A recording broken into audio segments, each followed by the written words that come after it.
የተከበራችሁ ውድ የዘመናዊ ሾው ተከታታዮቻችን እንደምን ከረማችሁ? ዛሬ ለየት ያለ እንግዳ ይዤላችሁ መጥቻለሁ። ራሷን ታስተዋውቃችሁ። እንኳን በሰላም ወደ ኢትዮጵያ መጣሽ። በቅድሚያ አመሰግናለሁ ራሄልዬ። ዙሪያሽ ወርቅ እባላለሁ። ራሄልዬ የልጅነት ጓደኛዬ ናት። ሊሴ ገብረ ማርያም አንድ ላይ ነው የሄድነው። አሁን ቪዚት ለማድረግ ከአሜሪካን ሀገር መጥቼ እንደ ድንገት ነው የተገናኘ ነው። በጣም ደስ የሚል ሰርፕራይዝ ነበረ። እንግዲህ ልክ ነሽ። ወይኔ ትላንት እንዴት እንደሆነን ታውቂያለሽ አይደለም? መላቀቅ አቅቶን አይ ነው የተደሰትኩት። በጣም ረጅም ዓመት ከሊሴ በኋላ ኮሜርስ ተገናኝተናል። በእርግጥ ከኮሜርስ በኋላ ግን ለረጅም ዓመት ተጠፋፍተን እንግዲህ እንደ አዲስ ተገናኝተን ትላንት የሆዳችንን ቁጭ ብለን ስናወራ እንደው እባክሽን እንግዳዬ ሁኚና ለዘመናዊ ሾው ብዙ ተከታታዮች ስላሉት እንደው ያለፍሽበትን ያ ሁሉ ያወራሽኝ ትግሎች ያሉበት ነገር ግን አሁን መጨረሻው የሚያምር ፍሬ ለብዙ እህቶቻችን መነሻ ይሆናል ብዬ በማሰብ ስጠይቅሽ ምንም አላንገራገርሽ። ደስ ይለኛል። ለሰዎች መሆን ከሆነ ምተርፍ ከሆነ ብዙ መንገዶችን አልፍ ያለሁኝና ፈቃደኛ ነኝ ብለሽ ስላልሽኝ በቅድሚያ የልጅነት ጓደኛዬ ዙሪያሽዬ በጣም አድርጌ እወድሻለሁ። እኔ ደግሞ በልጅነታችን ዙት ነው ምንልሽ፣ አብረውን ያሉት በዙት ነው የሚያውቁሽና እኔ ዙት ብዬ ነው የምቀጥለው። ስሟ ግን በጣም ነው የሚያምረው። ዙሪያሽ ወርቅ ትባላለች እንዳለቻችሁ። እንግዲህ የዘመናዊ ሾው ተከታታዮቻችን በጣም ብዙ የምታወራን ነገር አለና ራስሽን እስቲ ሰፋ አድርገሽ ያለሽበትን ሁኔታ እስቲ ንገሪኝ።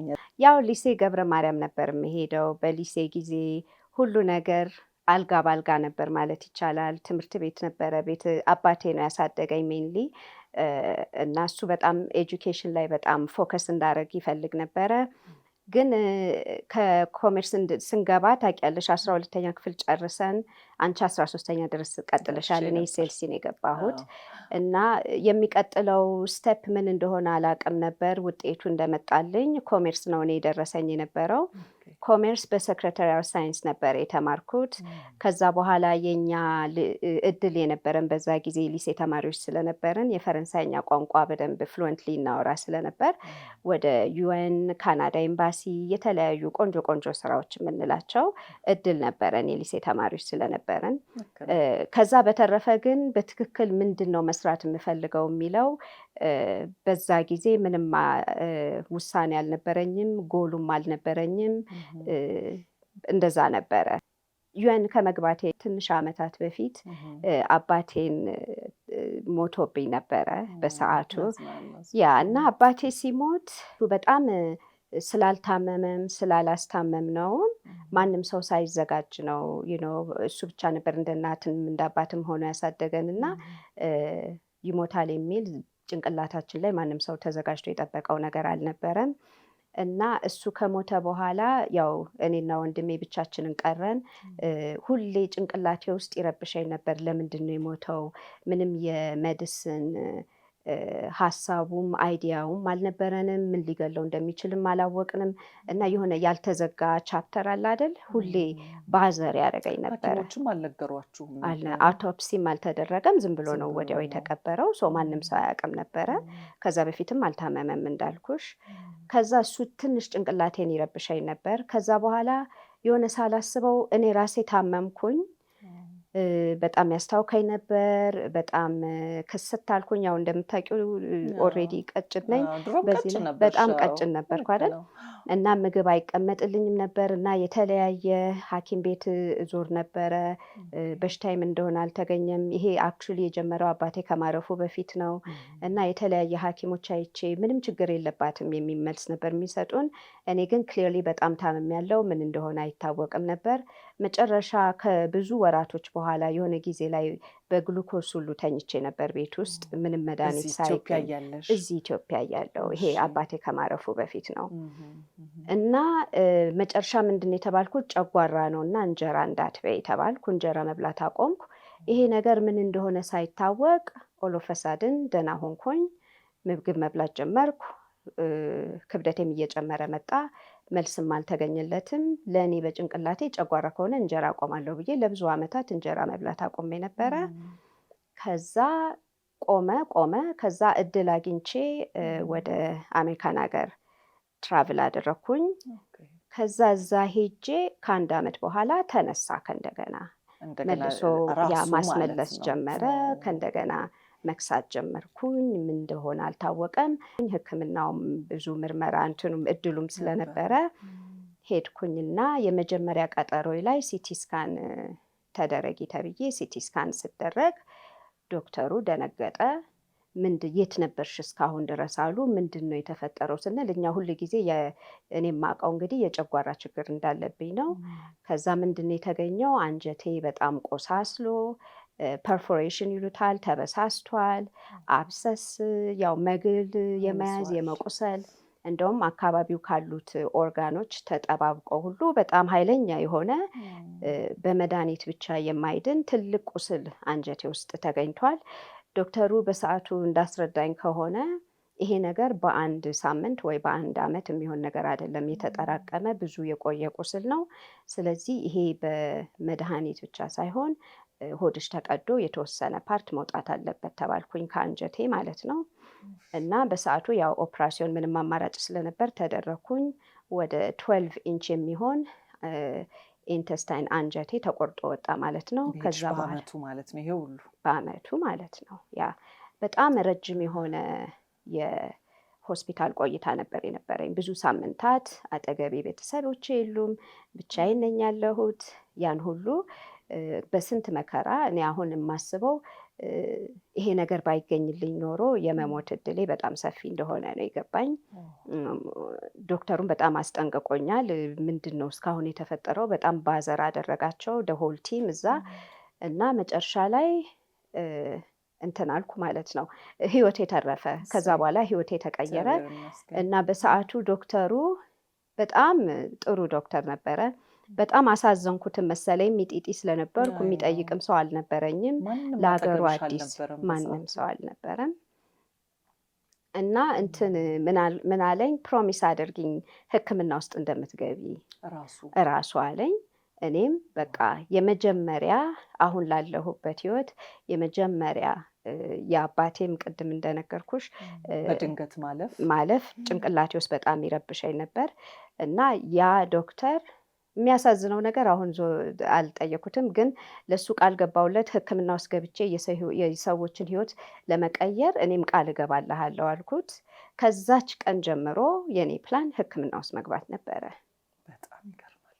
እና እነዚህ አሁን እሱ ባለሽ መሰረት ማለት ነው በቃ አምነሽበት፣ እውነትም አንቺም ችግር ውስጥ ነበርሽ፣ አባትሽም በድንገት ነው ያለፉት። ስለዚህ ይህን ሕክምና ሙያ ለምን አላጠናውም ብለሽ ተነሳሁኝ። ያው እንግዲህ ራሄልዬ ታውቂያለሽ፣ እስከሄድ ድረስ አንቺ ጓደኛዬ ነሽ።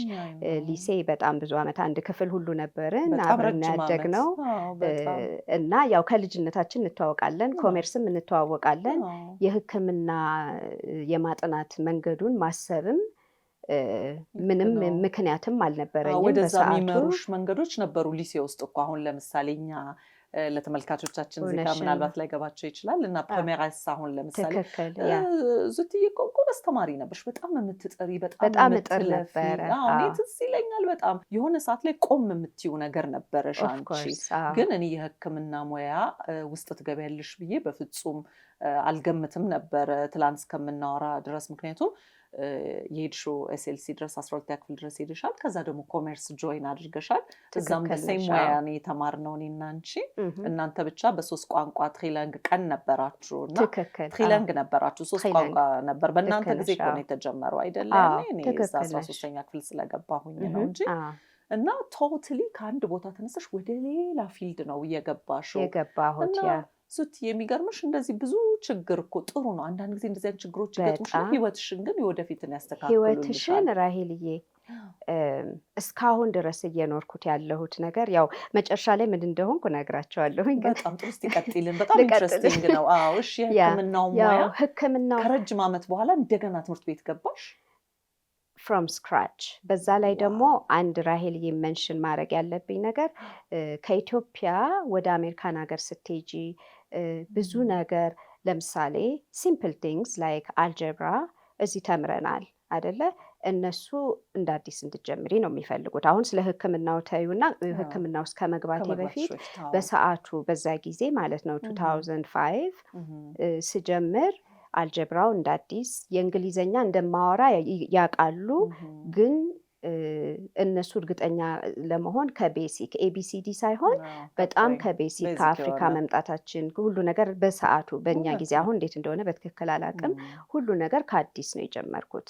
ግን ጎሌ አንደኛ ትልቅ ኤነርጂ የሰጠኝ ምን መሰለሽ? አንደኛ የአባቴ በህይወት አለመኖር ህይወቴን ምን ያህል እንደቀየረው አውቀዋለሁ።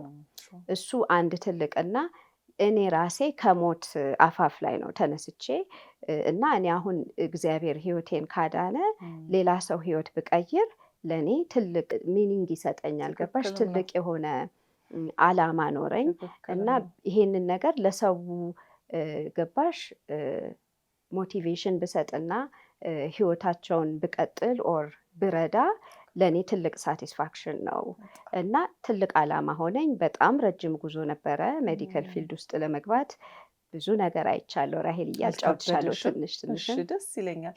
ግን እንደው ከነበርሽበት ሙያ ኮምፕሊትሊ ያንን ትተሽ ወደ ህክምናው ሙያ ምን ያህል ከባድ እንደሆነ ስለማውቀው ነው ይሄንን እምልሽ። ምክንያቱም በልጄ አውቀዋለሁኝ። ልጄ አሁን 3ኛ ዓመት ፕሪሜድ ስኩል ላይ ያለው እና ምን ያህል ኮሚትመንት እንደሚጠይቅ በእርግጥ እሱ ከልጅነቱ ጀምሮ መሆን የሚፈልግ ልጅ ነበር። እሱም በችግር ነው የተነሳው። እኔም እሱም በደንብ አድርጌ እነግርሻለሁ። ነገር ግን ያንቺ ሂደት በጣም ገርሞኛል። ምክንያቱም ሌላ ፊልድ ላይ የነበርሽ ሴት ነሽ።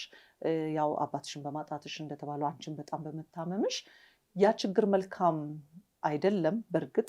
ነገር ግን እግዚአብሔር መቼስ ብዙ ነገር ያመጣብናል በህይወታችን ላይ አይደለ? ግን ደግ አምላክ ቸር አምላክ ነው ያለን። ቸር አምላክ ነው ያለን። እንዴት አድርጎ ሊያስተካክል እስካሁን ድረስ የአባቴ እንደዛ መሆን መልስ አጥቼ ነው የኖርኩት። በልጅነቴ እሱን ብቻ እያየሁ ነው ያደግኩት። ገባሽ? ብዙ ዘመድም ምናምን የማየት እንትን አልነበረንም።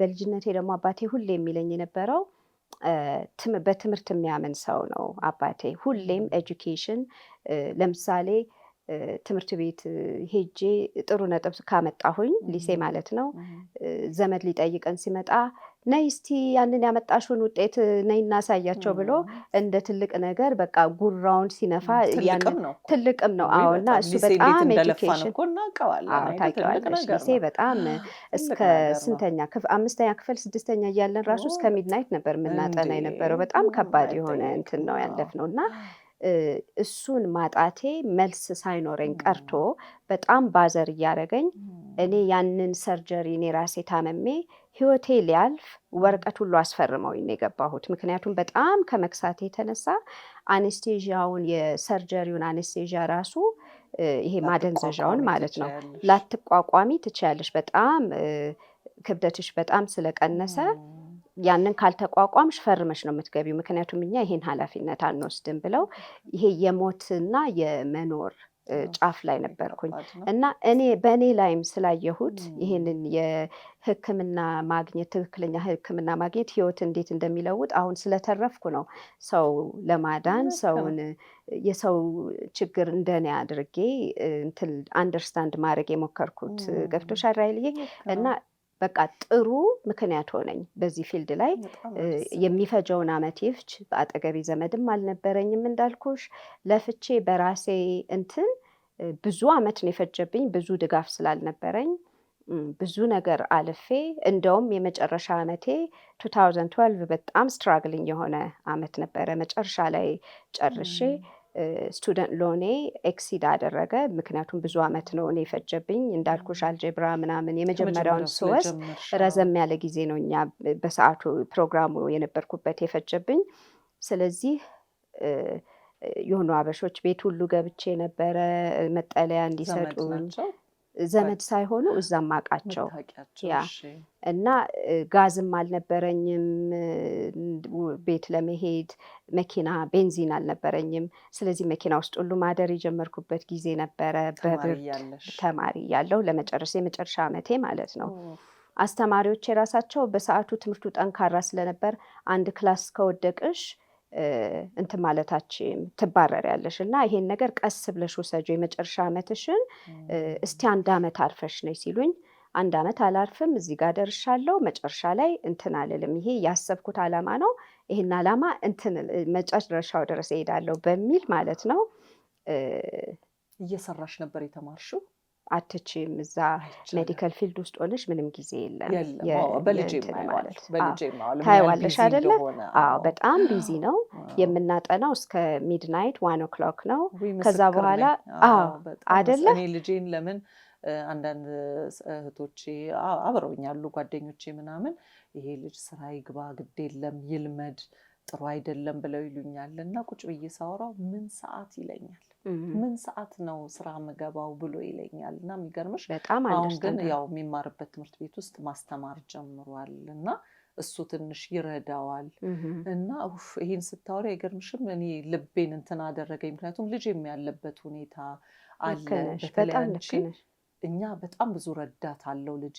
አሁን አንቺ ያን ሁላ ጊዜ ካለምንም ረዳት ሰው ሳይኖርሽ በዛ በእድሜ ከአንድ ሙያ ወደ ሌላ ኮምፕሊትሊ የሌለ ሙያ ነገር ውስጥ ሄደሽ ይሄን ሁሉ ሳፈር ስታደርጊ እንደው እንደሚቻልም ሰዎች እንዲገባቸው ብዬ ነው ዙትዬ። እንዴት ነበር መንገዱ ግን? እንደው ምን ያህል እንዴት ነበር? በጣም የሚገርምሽ ነገር ራሄልዬ፣ አሁን ሳስበው ራሱ እኔ ይመስለኛል ትምህርቴን ወይ ምንም ነገር የለኝም ብዬ ነው የገባሁበት። ገባሽ? እና ምንም ለምሳሌ ቤተሰብ ያለው ሰው ቀስ ብለህ እንትን በል 1 ሴሚስተር እረፍት ውሰድ ምናምን ትባያለሽ። እኔ ግን ያለኝ የነበረኝ ሀብት በሰዓቱ ትምህርቴ ብቻ ነው። ትምህርቴን ካልጨረስኩኝ ሌላ መንገድ አይታየኝም። ወይ ተመልሼ ወደ ሀገር ቤት መመለስ ነው፣ ወደ ኢትዮጵያ መመለስ ነው፣ ወይንም ሌላ ምንም ነገር እድል የለኝም ብዬ ነው የማስበው። እውነት እንደው ግልጽ ሆኜ ለመናገር ራሄልዬ፣ በሰዓቱ ሰው አልነበረኝም። ሰው ለማግኘትም እድሉም አልነበረኝም። በጣም አጠና ስለነበር ማለት ነው። እግዚአብሔር ብቻ ነው አጠገቤ የነበረው። ግን ይመስለኛል አሁን በደንብ በቃ ግልጽ ሆኖ የሚታየኝ እግዚአብሔር አጠገብሽ ሲሆን ብርታቱን አብሮ ይሰጥሻል ብዬ አስባለሁኝ። ምክንያቱም አሁን ደግመሽ ታደርጊዋለሽ ወይ ብትይኝ እኔ እንዴት እንዳረኩት ራሱ በጣም ነው የሚገርመኝ። አንዳንድ ምሳሌዎች ልስጥሽ ራሄልዬ። ደስ ይለኛል። ትምህርት ቤት እየሄድኩኝ ምሳ አልነበረኝም፣ ምግብ አልነበረኝም። አስተማሪዎቼ ነበሩ ምሳቃ እየያዙልኝ የሚመጡት፣ ምሳ ማለት ነው። አስተማሪዎቹ 11 ሰዓት ነው የሚወጡት ከስራ። እራት የለኝም ማለት ነው። እነሱ ይዘውልኝ የሚመጡት ምሳ ሳህን ተራ በተራ ይዘውልኝ ይመጣሉ። ምግብ እንደሌለኝ ስለሚያውቁ ነበር። ለዛ ነው 1 ዓመት አርፈሽ ተመለሽ፣ ለምን ይሄን ያህል ኮምፕሊኬት ታደርጊዋለሽ ላይፍሽን ይሉኝ የነበረው ማለት ነው። ኦኬ። እና በጣም እስካሁን ድረስ እንዴት በእግዚአብሔር ኃይል ነው ብዬ አፌን አውጥቼ የምናገርበት ምክንያት ምንድን ነው? ምሳዬን በልቼ እራት እንደሌለኝ እያወቅኩኝ አይርበኝም ነበረ። ነገ ራሱ ማን ምሳ ይዞልኝ ይመጣል ብዬ እንኳን አስቤ አላቅም ነበር። እሱ ፓርት በጣም ነው የሚገርመኝ። አሁን ቢሆን እንዴ አይደለም ምሳ መሀል ላይ ስናክ ራሱ መች ነው የምበላው ብዬ አስባለሁኝ። እና ለእኔ ይገርመኛል እንዴት እንዳለፍኩት። በቃ ይሄ የእግዚአብሔር ኃይሉን ሰጥቶኝ ነው። ለነገ አልጨነቅም። እንደምታውቂው ሜዲሲን በጣም ፎከስ አድርገሽ መስራት ያለብሽ ነገር ነው። ሌላ ነገር ስራ ራሱ አይፈቀድልሽም። ልጅሽን ሜንሽን ያደረግሽው በጣም ትክክል ነሽ። በጣም ቢዚ ነው ደግሞ ታይዋለሽ። እየጨመረ አመቱ ሲመጣ ደግሞ ሞር ዲማንዲንግ እየሆነ ይመጣል። ዲማንዲንግ ማለት ታይምሽን በጣም ማኔጅ ማድረግ መቻል አለብሽ። በዛ መሀል ስራ የመስራት እድሉ በጣም እየቀነሰ ይመጣል። ወደ መጨረሻ ወደ መመረቂያሽ እየደረሽ ስትመጪ ማለት ነው። እና በዛ ሰዓት ምሳ ብቻ ነበር የምበላው፣ እራት አልነበረኝም፣ አይርበኝምም ነበር። በጣም የሚገርምሽ ፎከሴ 1 ጥናቴ ነው። ሚድላይት ላይ ይወጣለሁኝ። የሚያጸዱ ሰዎች ይገባሉ። ፖሊሶች ያዙኝ፣ መኪና ውስጥ ስተኛ ማለት ነው። ፖሊሶች አስፈቅደው ቢልዲንግ ውስጥ እንድገባ አደረጉኝ። በጣም ደስ ብሏቸው። ለትምህርቷ እንደዚህ አይነት አሜሪካ ውስጥ እንደዚህ አይነት ነገር ብዙ ጊዜ ሰው ድሮፕ አድርጎ አመት ቆይቶ ነው የሚመለሰው እንጂ እንደዚህ ስትራግል እያደረገ የሚማር ሰው የለም። ኮመን አይደለም አሜሪካን ሀገር ውስጥ። እና እንትን ሲሉኝ ሲፈቀድልኝ እነሱ የሚያጸዱት እያጸዱ ማለት ነው። ደስኩ ላይ እንደዚህ ብዬ ተኛ ነበረ። እሱ ነበር እንቅልፌ። ከዛ ጠዋት ሆስፒታል አለ አጠገብ ሻወር አድርጌ ተመልሼ ክላስ ገባ ነበር ማለት ነው እንጂ ወደ ቤትም አልገባም። ፖሊሶቹም ያው ዋሽንግተን ዲሲ ሃዋርድ ዩኒቨርሲቲ ነው የሄድኩት። ዋሽንግተን ዲሲ ያው ኢትስ ላይክ ኢን ደ ሚድል ኦፍ ደ ሲቲ ከተማ ውስጥ ነው ያለው። ትኬት ይሰጥሻል ለመኪና እና ትኬት ሁሉ መስጠት አቆሙ ማለት ነው። ስላወቁኝ ፖሊሶቹም ትኬት አይሰጡኝም። ቤንዚንም የላትም መኪናዋ ቆማለች። አልቀጣም። እና በቃ ይሄን ነገርና ሞር የረዳኝ ደግሞ ጽዳቶቹ እየተባበሩ ገንዘብ እየሰጡኝ መብላት ጀመርኩ። የኔ ተራ ነው እያሉ ይረዱኝ ጀመር ምግቤን ማለት ነው። ግን በጣም የሚገርምሽ ነገር ለነገ ምን እበላለሁ ብዬ እንኳን ተጨንቄ አላቅም። ይሄ በቃ የእግዚአብሔር ኃይል ነው፣ ሌላ ምንም ሊሆን አይችልም። ሰው ቁጭ ብሎ አበረታቶኝ ምናምን አይደለም። ግን እንዳሰብኩትም ከደረስኩበት መጨረሻ ድረስ ለመድረስ በቅቻለሁ። ራሄል፣ እኔ በጣም የሚገርመኝ ነገር እኔ በደንብ በፊት ስለማቅሽ ነው። እውነት ያቺ ዙሪያሽ ወርቅ ናት ይህን ሁሉ ነገር ያሳለፈችው። መቼስ አነሰም በዛም ሊሴ ገብረ ማርያም እያለን ሁላችንም አቅም የነበራቸው ወላጆች እንደነበሩ መቼስ ማንም ያውቃል አይደለ? መቼስ ደህና ቤተሰብ ያላቸው ሰዎች እንደሆኑ እዛ ቦታ ላይ የሚገቡት ከድሮም ጀምሮ አሁንም አቅም ይጠይቃል። እንደው ይሄ የምትነግሪኝ ነገር እንዴት ችለሽ ይሄን ሁላ ነገር እንደዚህ መሸከምሽ ነው? ያው አንድ ባች ነን፣ ኦልሞስት አንድ አይነት እድሜ ላይ ነን ያለ ነው። ግን ፕቲት ነበርሽ እና የሆነ የምታሳሽ ልጅ እኮ ነበርሽ። በቃ በየቦታ ያለሽ ደግሞ በጣም ደስተኛ፣ እኔ ማረሳው ሁሌ ስቅ ነበር። ሁሌ የምትስቂ ልጅ ነበርሽ። በጣም የሚገርምሽ ነገር ራሄል፣ የሆነ ነገር ያስታወሽኝ፣ እንደዛ ችግር ላይ ያለሁኝ ቀን ያው ላይብረሪ ስገባ ምናምን ሁሉ ሰው ሁሌ የምትስቂው ልጅ ነው የሚሉኝ። እሱ ራሱ በጣም ይገርመኛል። እንደዛ ሰውን ሁሉ ሰላም ብዬ ስገባ ይሄ የላይብረሪው የሚጠብቁት አስተማሪዎቹ ምናምን በጣም ይገርማቸው ነበር። የሚገርምሽ ነገር ሁሌ ተፈጥሮዬ ነው ማለት ነው። ምክንያቱም እኔ ማውቀው ዙት ነው ያቺ በጣም የምትስቅ በቃ ሁሉ ቦታ ላይ ያለሽ ነገር ግን የሆነ ቦታ ላይ ደግሞ ቆም የምትያት ነገር ግን ታስደስት ነበር እኮ የሆነ ቦታ ላይ። እኛ ትዝ ይልሽ እንደሆነ እኔ እንደውም የክፍል አለቃ ነበር። ወይኔ ስንት ዓመት እየመረጥንሽ፣ አንድ ዓመት ብቻ አይደለም። እሱ ባውሌ ነው ማስታወስ። ሚስጥር እንግዲህ እዚህ ጋር ከአብራደግ ጋር አብሮ አትሰደድ ነው አይደለም። በጥባጭም ነበርኩኝ በጣም እና ታስቂ ነበር። ለ3-4 ዓመት ግን አለቃ ሆኜ ሳደርግ ትዝ ይልሽ እንደሆነ ከአስተማሪዎች ጋር ነበር ስብሰባ፣ ከሌ ይለፍ ከሌ ይውደቅ ምናምን እንባለው እና አብሮኝ የነበረ ማርጋሪቡ ፈረንሳዊ የሆነ እኔ እና እሱ ነበር ለኛ ክላስ አለቃ እና ሪፕሬዘንት የምታደርጉን በጣም ጎበዝ እንደዚህ ብለው ሲሉ ከዛ ልክ እኔ ጋር ሲደርሱ ይላሉ። ለምን መጀመሪያ ማንሳት የሚፈልጉት ረብሻዬን ነበር እና በዛ ሰዓት ላይ የሚገርምሽ ነገር ግን በጊዜው ሁሉን ነገር ማድረግ እንዴት መልካም ነው።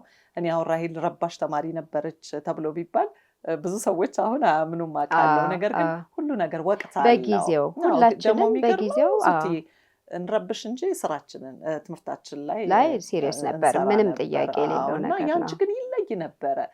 ቆም ብለሽ የምታስቢያት ነገር ትመጣብኛለች፣ ፈገግታሽ ትመጣብኛለች። እንደው በጣም ነው የሚገርመው። ዛሬ ያችን የድሮዋን ዙሪያሽ ወርቅን እያሰብኩ አሁንም የምታወሪኝ እንግዳ ሆነብሽ አይደል? ማለት በጣም ነው ከብዙ ዓመት በኋላ ተገናኝተን ያ ሁሉ ማንም ሰው እንደሚችል ነው አሁን የምታሳይኛለሽ። ማንም ይችላል። የሚገርምሽ ትላንትና እባክሽን እንደው እንግዳ ይሁኝ ብዬ ጠየቅኩሽ። በጣም ብዙ ሰው በዚህ ችግር ያለ ሊኖር ይችላል። በቃ ይሄን ነገር አልፈዋለሁ ብሎ የሚያስብ ሊኖር ይችላል። ምግብ አለመኖር ደረጃ አሜሪካን ሀገር ውስጥ ቁጭ ብለሽ መተኛ አለመኖር፣ መኪና ውስጥ እያደርሽ ከዛም ክላስ ውስጥ እየገባሽ አሁን እንደምታወሪኝ ያቺ ዙሪያሽ ወርቅ ያንን አድርጋ ተቋቁመች። ለራሴም ነው የሚገርመኝ። አይገርምሽም? ራሄል ሰው ማድረግ ይችላል፣ ምንም ጥያቄ የለውም። በጣም ነው ማመሰግንሽ ነው ፈቃደኛ ሆነሽ ይሄንን ታሪክሽን ራሱ ልታወሪ መምጣትሽ። ይሄንን እኮ ለወሬ እኮ ለማውራት እኔ እና አንቺ እኮ አውርተነዋል አይደለ? መልካምነትሽን ያየሁበት ይሄ ብዙ ሰው ይለውጣል እና እስቲ ልናገረው ብለሽ ያልሽበት ራሱ ነገር እኔ ስሜቴን ትላንትና የሚገርምሽ ሳቅን ተጫወትን፣ ብዙ ቦታ ላይ ሄድን መጣን አወራን እንጂ ሌሊቱን ሙሉ ሳስብሽ ነው ያደርኩት። ከብዙ ዓመት በኋላ ስለተገናኘን አልዋሽሽም። ልጄ ጋር ደወልኩለት ይህኔም ቤት እና ያልሽኝን ነገር ነገርኩት። ሁሉ ነገር የተመቻቸለት አባቱ አጠገቡ ያለ እግዚአብሔር ይመስገን። እኔ እዚህ ሆኜ ብዙ ነገሮችን ማድረግለት በ1 ወር በ2 ወር በ3 ወር እየሄድኩ ማየው ብዙ ነገሮች የተመቹት ልጅ ነው ያለኝ እና እግዚአብሔር ይመስገን። እና አልኩት በእንደዚህም ችግር እንዳበረታው መቼስ ሁላችንም የተለያየ እድሎች አሉን። ሁላችንም በችግር አናልፍም፣ ሁላችንም ደልቶንም አናልፍም አይደል? ልክ ነሽ። ነገር ግን ሂደትሽ በጣም ስላስደሰተኝ የሚገርምሽ እንደ ታሪክ ነው ያዳመጠኝ። እና እሱም ለጓደኞቹ ይነግራል። ለምን እንዲህ አይነት ሰዎች ነበሩ እንዲህ ብለው ስትራግል ማርገው አልፈው ለትልቅ ዛሬ እኮ አንቱ ሆነሻል። አሁን እኮ የሕክምና ባለሙያ ነሽ፣ ብዙ ሰው ምትረጂ ነሽ። በቃ ምን ብዬ ልበልሽ፣ እንዴት እንደተደሰትኩኝ ልነግርሽ አልችልም። እንደው እዚህ ጋር የቀረ ነገር ስትራግል ካረግሽባቸው እንደው ምናልባት ደግሞ የተሸነፍሽባቸው እነዚህ ያሸነፍሻቸውን ነገሮች ነው ያወራ ነው። እውነትም አሸንፈሽም ለዚህ ደርሰሻል። እንደው በጣም ግን የተቸገርሽባቸው ነገሮች ምን ነበሩ? እንግዲህ ካለመብላቱ፣ ካለመተኛቱ፣ ፕሮፐር የሆነ ነገር ካለማግኘቱ፣ ሰው አለመኖሩ በራሱ ከምግብ በላይ የምትቸገሪበት ነገር ይመስለኛል። ምንም ጥያቄ አጠገብሽ ሆኖ ሰው እኮ አይዞሽ የሚልሽ እኮ ከምግብ በላይ እኮ ነው አይደለ? እኔ ፈተና እንኳን ሲከብደው ልጅ አይዞህ ትችላለህ እኮ አንተ እኮ ጎበዝ ነህ፣ ደግሞ ይህ ምን ያቅትሃል ብዬ እኮ ውስጤ እኮ ይጨነቃል። ግን እንደሚሰራው ደግሞ አውቃለሁ፣ ውስጤ ያሸንፋል፣ በቃ ይሆንለታል ብዬ ነው ማስበው። ነገር ግን እንደምንጨነቅ ልንገርሽ፣ እዚህ ጋር ትንሽ የሆነ ነገር ከበድ ሲለው ኧረ አይዞህ ይሄ ካልሆነ እኮ ምን ችግር አለ? ሌላ ህይወት እኮ አለ፣ ሌላ ነገር ተማር ብዬ ደግሞ እለዋለሁ። ለምን ብዙ ጊዜ ደግሞ የምንሰማው ነገር አለ አይደል? ዙት የአሜሪካ ነገር ሰው ራሱን እያጠፋ እየተጨነቀ፣ ኮሌጅ ተማሪዎች ከአቅማቸው በላይ የሆነባቸው ይህንን ስለምሰማ እኔ እዚህ ሀገር ሆኜ እንዴ ልጄ ይሄ ብቻ አይደለም እኮ ኑሮ፣ ይሄ ካልተሳካለህ ሌላ መንገድ አለ፣ ያ ደግሞ ካልሆነልህ እንዲህ ሀገር አለ እና ግባ የኔ እናትህን ስራ ትሰራለህ ብዬ ደግሞ አንዳንዴ ለቀቅ እንዲል አደርገዋለሁ። ነገር ግን ትናንት አንቺን ካገኘሁሽ በኋላ ስለ እውነት ነው የምልሽ ይቻላል። 100% ይቻላል። የምነግርሽ ነገር ራሄል፣ የትምህርት ቤቱ ራሱ ከጨረስኩኝ በኋላ ሃዋርድ ዩኒቨርሲቲ መተሽ ስፒች እንድታረጊልን ብለው ጠይቀውኝ ነበረ። ስፒቹ አዳዲስ የሕክምና ሙያ መማር ለሚፈልጉ ተማሪዎች እንደዚህ ሆኜ አልፌያለሁ፣ እኔ ቆሜ የምመሰክር ሰው ነኝ ብዬ እንድናገር 1 ዓመት አደረኩላቸው። ከዛ በኋላ ያው በስራ ምክንያት ቢዚ በመሆን እንትን እየጠሩኝ ሄጄ አላደረኩም። እንደሚማሩበት አልጠራጠርም። ግን አንድ ያስተማረኝ ነገር አለ ራሄልዬ።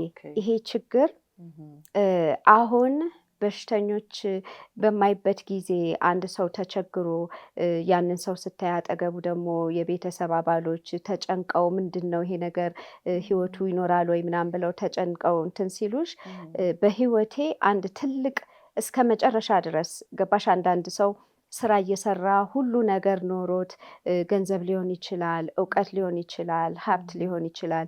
ይሄ ምቹ የምንላቸው የምድራዊ ምቾቶች ስቲል ኮምፕሌን ሲያደርጋ ያለው ሲያማርራ ያለው ይሄ ለምን ጎደለኝ ብሎ ፈጣሪን ሲወቅስ እሰማለሁ። ሕክምና ፊልድ ለእኔ በጣም ለፍቼም ስለገባሁበት ሊሆን ይችላል በየቀኑ ስሰራው ከቀን ቀን የሚያስታውሰኝ ነገር ህይወትን ፎር ግራንትድ መውሰድ እንደሌለብን፣ ጤንነታችንን እንደ ትልቅ የእግዚአብሔር ስጦታ መውሰድ እንዳለብን ሁሌ እያስታወሰኝ ነው እግዚአብሔር የምኖረው። እውነቴን ነው የምነግርሽ ራሄልዬ። እንደዚህ አይነት የታመሙ ሰዎች በማታይበት ጊዜ እግዚአብሔር የሆነ ነገር ሲሰጥሽ ደግሞ ይሄን ለምን አልሰጠኸኝም ብለን ደግሞ መልሰን የምናማርርበት ነገር አናጣም። የሰው ልጅ መጥፎ ሆኖ ሳይሆን የኛ ተፈጥሮ በቃኝ አናቅም፣ ይቅርታ አድርጊልኝና እና እዚህ ፊልድ ላይ ስትሆኚ ግን ብዙ የታመሙ ሰዎች ሲስቁ ራሱ ስታይ መልሰሽ ራስሽን እኔ ግን ለምንድን ነው በምንድን ነው ማማረር የምችለው የሚለውን ነገር እንድታስታውሽ ያደርግሻል። በጣም ለፍቼም ስለሆነ ይሆናል ለእኔ ሌላ ሰው መስራት አይችለውም አይደለም፣ ማንም ሰው ማድረግ የሚችለውን ነገር ማድረግ ይችላል። እዚህ ላይ በጣም ነው የማሰምርበት። በትንሽ ነገር መታለል የለበትም፣ ወይም ደግሞ ትንሽ ነገር ሲያገኝ ያንን ትቶ ያዝ ለቀቅ ማድረግ የለበትም። የሆነ ዓላማ ካለን እስከ መጨረሻ መሄድ እንችላለን። ግን ሁል ጊዜ ሰውን ስትረጂ አንድ ሰው ታሞ ረተሽው እየሳቀ ሲወጣ አመሰግናለሁ ሲልሽ የዛን የመሰለ ሳቲስፋክሽን የለም። ገባሽ? እና የባሰ ፊልዱን መጀመሪያ ላይም ብሰቃይም የባሰ ፍቅር እንዲይዘኝና ሁል ጊዜ ስሰራም የፈለገ ደክሞኛው 12 ሰዓት ነው የምንሰራው ሜዲካል ፊልድ ሆስፒታል ውስጥ እየተንገዳገድኩ ወጥቼም ቢሆን ተመልሼ እስክመጣ ጓጉቼ ነው የሚሄደው ያለምንም ማጓነን። በጣም የስራው ፍቅር በጣም አለብኝ። ልክ አባቴ በዛ ሰዓት ቢኖር ኖሮ በቀላሉ የኔንም ህይወት መቀየር እችል ነበር። ምናልባት አባቴ በእግዚአብሔር ፈቃድ እስካሁን ይኖርልኝ ነበረ። ግን ያንን አጥቼ እኔም በህይወት ሆኜ ያን ሁሉ አልፌ ሳልሞት ማለት ነው ሰውን ለመርዳት ስበቃ እና የሰዎችን ህይወት ስታተርፊ የዛን የመሰለ ምን ሳቲስፋክሽን አለ? ምንም ሳቲስፋክሽን የለም። አንቺ እኮ ግን ተበቀልሽ እኮ እንደማለት ቁጠሪው። በቃ እሱ ነው። በቃ በጥሩ ጎኑ መበቀል ነው። በቃ የህክምናውን ቁጭትሽን ተወተሽዋል ብዬ አስባለሁ። ምክንያቱም እዚህ ጋር የአባትሽ ኬዝ ነበር፣ እንደገና ያንቺ እንደዛ ያሰቃየሽ በሽታ ነበረ። ራስሽን በራስሽ አስተምረሽ በብዙ ችግር ሊያውም አሸንፈሹ። ደግሞ በጣም የሚገርመው ነገር በፍቅር መስራትሽን የትላንትና ስታወሪ የተገረምኩበት ነገር እንደገና በፍቅር የምትሰሪው ሙያ መሆኑ። አንዳንድ ጊዜ ነገሮችን እኔ እኮ መሆን እችላለሁ ብለሽ እልህ ይዝሻል። ያንን እልህሽን ትወጪና ግን ቆም ብለሽ አንዳንድ ሰው ታያለሽ ራሱ ሜዲካል ፊልድ ውስጥ ራሄልዬ የሰለቻቸው ሰዎች ታያለሽ። ፔሸንቱን ወይም በሽተኛውን በትክክል የማያናገሩ ሰዎች ታያለሽ። አንዳንዴ ፔሸንቶችን ወይ በሽተኞችን ሄጄ ሳናገር ምን አለ ዶክተሩ? እሺ እንዴት ነው ታዲያ ስል አንዳንዶቹ በሽተኞች አንዳንዱን መድኃኒት ለምን እንደሚወስዱት እራሱ አያውቁም። ምክንያቱም ያ ዶክተር ቁጭ ብሎ ስለማያስረዳቸው ለምን ይሄ ሜዲኬሽን እንደሚወሰድ ትምህርቱ ስለማይሰጣቸው ዝም ብለው ሰርተው የሚወጡ ሰዎች እኮ አሉ። ታውቂያለሽ አይደል ራሄልዬ? በሌላም ፊልድ አካውንቲንግ ሊሆን ይችላል፣ አይቲ ሊሆን ይችላል። ተመርቀው ስራ ከገቡ በኋላ በቃ ስራ ገብቻለሁ ብሎ ዝም ብሎ ስራውን እንደ ስራ ሰርቶ 5 o'clock እስኪደርስ ወጥቶ ሮጦ ሌላ ነገር የሚያደርግ ሰው ታያለሽ። በየቦታው የሚታይ ነገር ነው። ግን ይሄ ራሴን የሚነካ ነገር ስለሆነ የሰውን ህይወት ስትቀይሪ የራሱ የሆነ ምናልባት እኮ እነዛ በሽተኞች ገባሽ አሜሪካን ሀገር ብዙ የአድቫንስ ያደረገ የሜዲካል ፊልድ ነው። ብዙ አይነት አክሰስ አለ። መድኃኒቶች እንደ ልብሽ ነው። በሽተኛው ራሱ እኮ በቃ ወስጄ ድኛለሁ ብሎ ሊወጣ ይችላል። ግን ላንቺ ይሄን ነገር ባያገኝ ኖሮ እኮ ይሄ ሰው ሊሞት ይችል ነበርና ይሄን መቀየሬ ብለሽ እንድታስቢና በአጠቃላይ የህይወት አመለካከቴ ቅድም እንደገለሽው ድሮ ዝም ብዬ መሳቅ ነበረ፣ መዝናናት ነው፣ እንስቃለን። ትምህርት ቤት ምንም እድል የለንም፣ በጣም መስራት አለብን መባረር ስለማንፈልግ ከትምህርት ቤት። ግን አሁን ህይወትን ኮምፕሊትሊ 180 ዲግሪ ገልብጬ ህይወትን አስተያየቴ ተለውጧል። ነገሮችን የማይባቸው ነገሮች ኮምፕሊትሊ እንዲቀየር ነው ያደረገው። እና ኦፍኮርስ ያ ደግሞ ፐርሰናሊቲሽን ይቀይረዋል። ነገሮችን የምትመለከችበት መንገድ ይቀየራል። እና በቃ የህይወት መንገዱ እንትን እንዲልሽ ያደርጋል። አዎ ምንም ጥያቄ የለውም። እሺ ዙትዬ፣ የተከበራችሁ ውድ የዘመናዊ ሾው ተከታታዮቻችን ከልጅነት ጓደኛዬ ጋር አንድ አይነት ፊልድ ድሮ ተምረን ዛሬ ደግሞ እንግዲህ ሐኪሟ ዙሪያሽ ወርቅ እንግዲህ ብዙ እንዲባልም ባትፈልግ እንግዲህ አሁን ጠንከር ብዬ እዚህ ጋር አልኩትኝና ብዙም ስለማትፈልግ ነው አውቃለሁኝ። በጣም የሚገርመው ዙሪያሽዬ ትህትናሽ እንኳን አልቀነሰም። በጣም ነው የሚገርመው። እኔ እንግዲህ ዓለም ላይ ያሉ የሊሴ ተማሪዎች ያዩናል የድሮዋን ዙሪያሽ ወርቅና ዛሬ ያለችዋን ዙሪያሽ ወርቅ እንደኔ ቁጭ ብለው እንደዚህ ቢያዋት በጣም ደስ ይለኛል። ትላንትና ካቆምንበት ያ ሁሉ ረጅም ዓመት ጋብ ረስተ ነው የቱን እንያዘው የቱን እንጨብጠው እና ካወራሽኝ ነገር ውስጥ ግን እጅግ በጣም ስቦኝ አንድ አይነት ፊልድ ተምረን የነበረን አሁን በአንድ ጊዜ ሐኪም ሆነሽ አገኘሁሽ እና ያ የሕክምና ሙያው ራሱ በቀላል እንዳላለፈው እንደምናወራው ስናይ እንዳልኩሽ በጣም ለብዙ እህቶች በቃ እንዲቆሙ እንደምታደርጊ ስለማስብ ይህን ነገርም በቃ ስናወራ ከምር ልቤን እንዲህ እንደቀላልም አላየሁትም። እሺ ትላንት እንደው እንደተሳስቀን አለፍ ነው እንጂ ጥንካሬሽን በጣም ሳላደንቅ አላልፍም። እውነት እኔ እችለዋለሁ። እኔ በጣም ብዙ ሰዎች እንደ ጠንካራ ጎበዝ ሰራተኛ እንደዛ ሞዴል አድርገው ያዩኛል። ነገር ግን ይህን ያህል ችግር በህይወቴ ላይ አላሳለፍኩም። ምልሽ ያልተመቻቹ ነገሮች ሁላችንም በየመንገዳችን ነበሩን። እልህኛ ነኝ፣ በጣም እልህኛ ሴት ነኝ። መድረስ የፈለኩበት ቦታ ላይ እግዚአብሔር ይመስገን ደርሻለሁ። ነገ ደግሞ ጣሪያዬን እሱ መድኃኒዓለም ያዘጋጅልኛል ብዬ ማሰብ ሴት ነኝ። ገና ብዙ ቦታ ደርሳለሁ።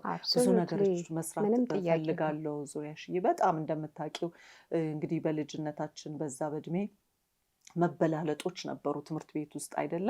ከባለስልጣን ጀምሮ እንግዲህ እስከ ጽዳት ሰራተኛ ልጆች እዛው የሚሰሩ የተለያዩ ሬንጆች አሉ እና ያው በልጅነት አይምሯችን የእንትናን ልጅ ለመሆን ምናምን ነበር አይደለ? እንደዚህ ምንም የማንዋሸው ነገር ነው እና እኔም ብትጠይቂኝ ያው አባቴ መንግስት ሰራተኛ ነበር፣ ጥሩ ፖዚሽንም ቢኖረው በሆነ ወቅት ላይ እስር ቤት ገብቶ ነበር አባቴና ትምህርቴን እንኳን ለመጨረስ እንዴት ተንገዳግጄ እናንተ አታውቁም ያችን እብድ። ቆይ እዚህ ጋር ላቋርጥሽ ራሄልዬ፣ በመጀመሪያ ደረጃ እድሉን ብትፈቅጅልኝ ራሄልዬ፣ ማቋረጥ ፈልጌ አይደለም።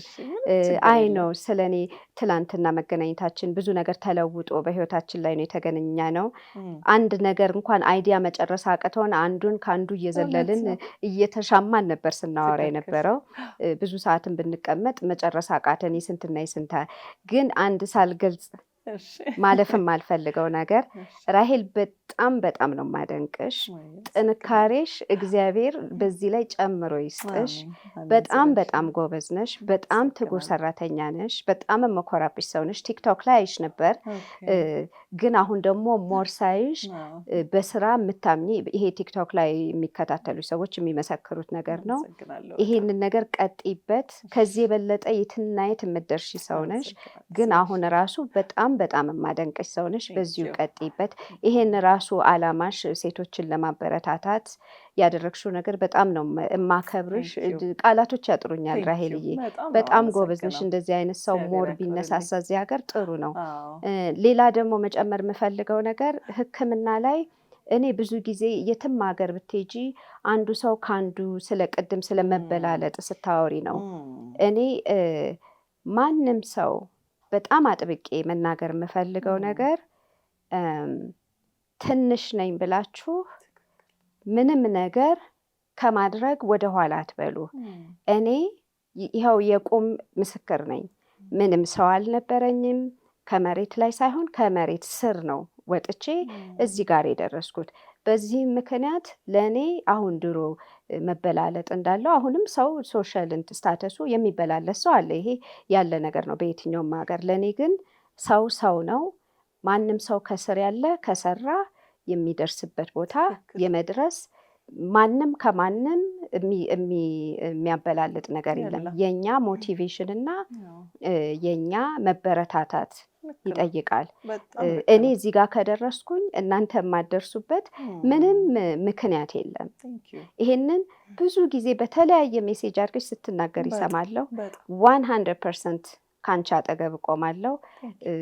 ይሄ ሆፕፉሊ ለአንድ ሰው አስተማሪ ይሆናል ብዬ አስባለሁ። ብዙ ሰዎች እንደሚነሱ እኔ እነግርሻለሁ። ይሄ ሾው ከቀረበበት ሰዓት ጀምሮ በጣም ብዙ እህቶች እንደሚጽፉልን እንደሚቻል መለወጥ እንደሚፈልጉ እኔ እንግዲህ እንዳልኩሽ ሶሻል ሚዲያው ላይ በጣም አክቲቭ ስለሆንኩኝ ይሄን ላረጋግጥልሽ እወዳለሁ ዙሪያሽዬ። እና እዚች ጋር ቅድም ያቆምናትን ነገር ልቀጥልልሽ እና ይሄ መበላለጡ በልጅነታችን የነበረ ነገር ነበረ። አንዳንዱን ሰው ኮምፕሌክስ ቅናተኛ አድርጎ ያስቀረዋል። አንዳንዱን ሰው ደግሞ እችላለሁ እኮ እኔም ለምን እነሱን አልሆንም። እኔ እነሱን አልሆንም ብዬ ሮል ሞዴል ያደረኳቸው ሰዎች በእርግጥ የሉ። ነገር ግን የሆነ ጣራ እንዲኖረኝ አልፈልግም ነበረ። እኔ እኮ ሰው ነኝ፣ እጅ አለኝ፣ እግር አለኝ፣ ጤነኛ ነኝ። አንድ ሰው የደረሰበት ቦታ ለምን አልደርስም? ነገር ግን እንዳልሽው ጥረት ይፈልጋል። ሊያውም እኔ አሁን እንደዛ አልሽ እንጂ ያንቺን ስሰማ የኔ ዜሮ ነው የገባብኝ። ስለ እውነቴን ነው ማወራሽ። ላንቺ ምናልባት ስላለፍሽው እርግጠኛ ነኝ ቀላል ሆኖ እንደማይሰማሽ ላንቺም አውቃለሁ። ነገር ግን አሉ እኮ የችግርም ደረጃዎች አሉ። እኔ ዙሪያሽዬ ብዙ ነገር መስራት እችላለሁ፣ ብዙ አቅም አለኝ፣ አሁንም እየሰራሁኝ ነው። ነገር ግን የሆነ እፈልጋለሁ የሆነ የሚያደርግ ሰው ትፈልጋለሽ እና ደግሞ አጠገቤ እኔ በጣም ብዙ ሰዎች አሉ። እማልዋሽሽ ነገር አይዞሽ ትችያለሽ እኮ ጎበዝ ነሽ። ከእናት አባቴ ከእህት ከወንድሞቼ ጓደኞቼ በጣም መልካም ጓደኞች አሉኝ። የሆነች ትንሽዬ ነገር ስሰራ ብለው ምንድን ነው ሂጂ እንጂ ነው መባለው። ይሄ ሊያቅትሽ ነው ወይ? ዛሬ የሆነ ነገር አዳክሞኝ እንኳን ብመጣ እቺ ታቅትሻለች ምናምን ሲሉ እልህ ጭራሽ ይዘኛል። አንቺ ግን ማንም በሌለበት አንድ ሰው አጠገብሽ በሌለበት ሊያውም መሰረታዊ የሆነ ጥያቄ ምግብ ሊያውም በሰለጠነ አገር ውስጥ ቁጭ ብለሽ ይህንን የሚያክል ችግር በማለፍሽ እኔ ለአንድና ሁለት ሴት አይደለም ወይ ለዘመናዊ ሾው ተከታታዮች ብቻ አይደለም።